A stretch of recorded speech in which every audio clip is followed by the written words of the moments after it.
Por exemplo, abre o texto de Lucas, capítulo 1. O que eu quero saber? Por que Lucas escreveu o seu evangelho?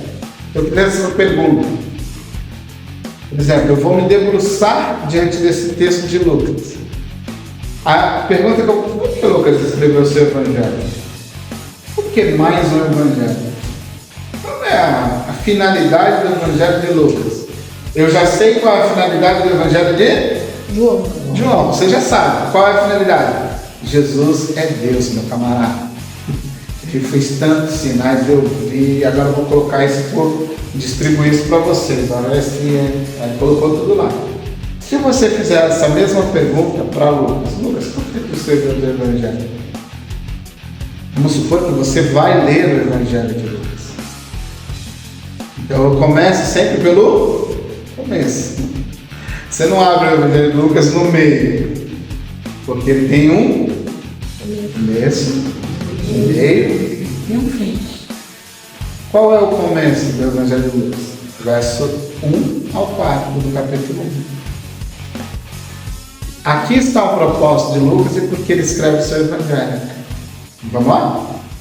Muitos já se dedicaram a elaborar um relato dos fatos que se cumpriram entre...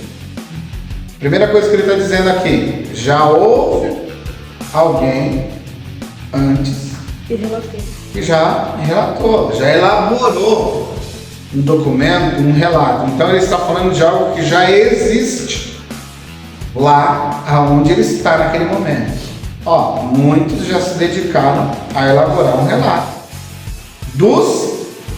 isso aqui é importante, dos fatos.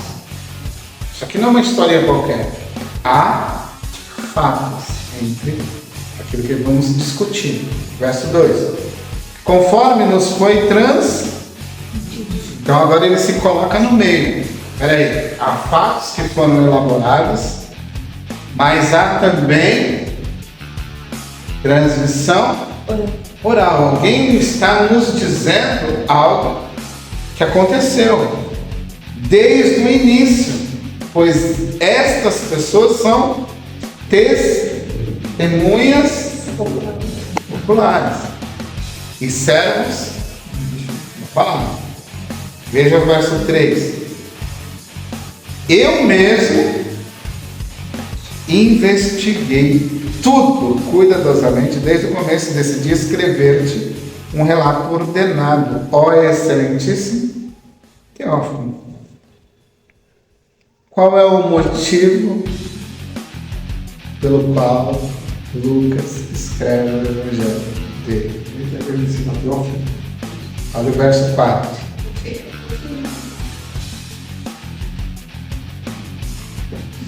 Eu quero que você tenha certeza das coisas que te foram ensinadas.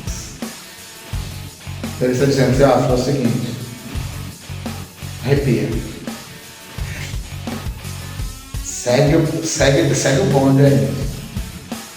Porque o que tu acredita é verdade. Eu investiguei tudo. Eu estive com as testemunhas oculares. Eu fiz um levantamento, uma investigação. E olha, agora eu vou colocar tudo na ordem. Aí começa. Nascimento no tempo de Herodes. Aí ele começa o quê? A relatar. Tempo de Herodes. Herodes era o quê? Rei da Judéia. Havia um sacerdote chamado o quê? Zacarias. Tá vendo o verso 5? Aí ele começa a explicar, a confirmar o que Teófilo já conhece. Só que agora ele fez o quê? Uma oração. Ele impôs, tá? Peraí, agora vou colocar. Então, do capítulo 1, do verso 1 ao verso 4, eu tenho o motivo. Porque Lucas vai escrever o seu Evangelho. Ele quer fazer o quê? A resposta está no verso 4. Quero que você tenha certeza, então, que você colocou fé em Jesus Cristo e essa fé é verdadeira. Quero que você fique fincado nisso, que agora aí começa.